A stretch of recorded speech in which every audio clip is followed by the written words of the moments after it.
Ons gaan nou gou kyk na die VSEPA valens elektronpaar afstotingsmodel. Dis die model wat gebruik word om die molekuulvorms mee te bepaal.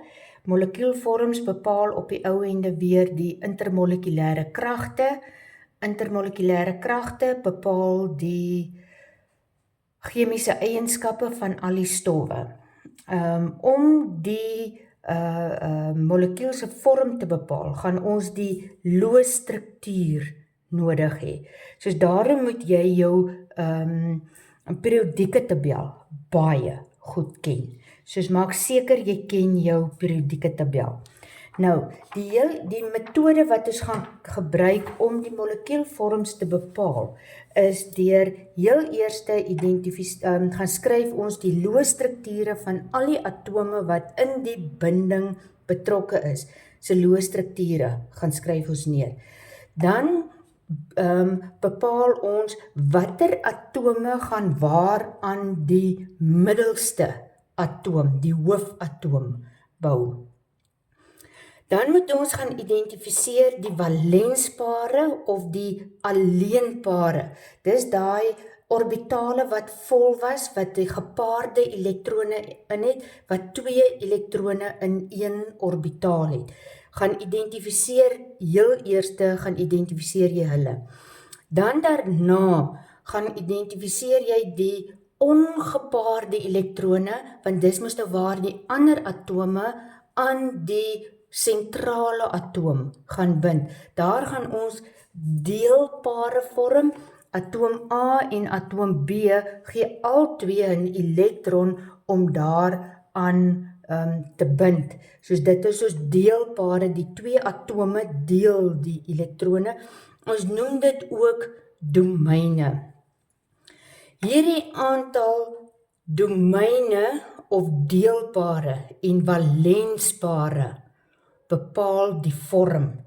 Soos dan moet jy gaan kyk, as jy 2 deelpare het, gaan jy 'n lineêre molekuul kry.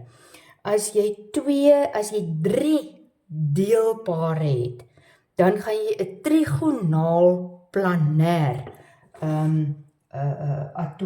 molekuul hê. Ek het hierso is 'n trigonaal planêr. Sien julle, hy is planêr plat, maar 3 gedeelde pare elektrone. Die lineêr lyk as volg.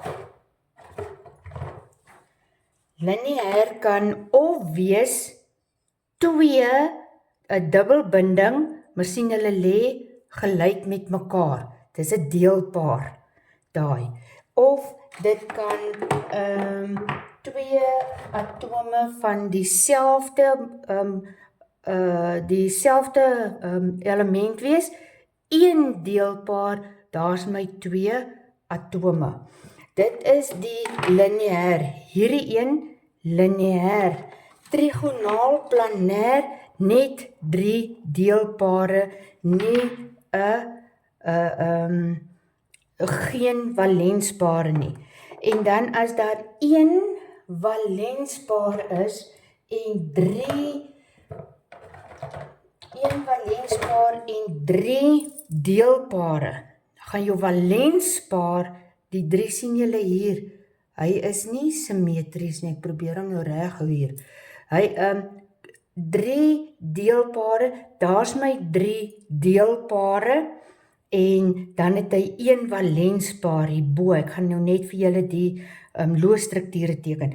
Dan het ek 'n trigonaal piramidaal. Hy is soos 'n piramide, so 'n bietjie op. Sien, hy maak so. Dis 'n trigonaal piramidaal is hierdie vorm. En dan wanneer dit 2 valenspare en 2 deelpare het, dan kry ons 'n hoekige molekuul, waar hierdie is 'n deelpaar en 'n deelpaar, en ons 2 valenspare gaan in hierdie gedeelte, in daai gedeelte. Sien, hy lyk so 'n hoekig, en daar sy, 'n hoekige molekuul. En dan die laaste ene is 4 deelpare, dis 'n tetrahedries. Binneste atoom geen gepaarde elektrone. Daar's geen valenspaar of 'n alleenpaar nie. Daar's net 4 deelpare. Dan kry ons 'n tetrahedriese molekuulvorm. So dis hoe ons by die verskillende molekuulvorms kom. En ons gebruik ons loosstrukture om by hierdie strukture se name te kan uitkom. Ek sit hulle nou weer hier vir julle almal neer en hier is tetrahedries.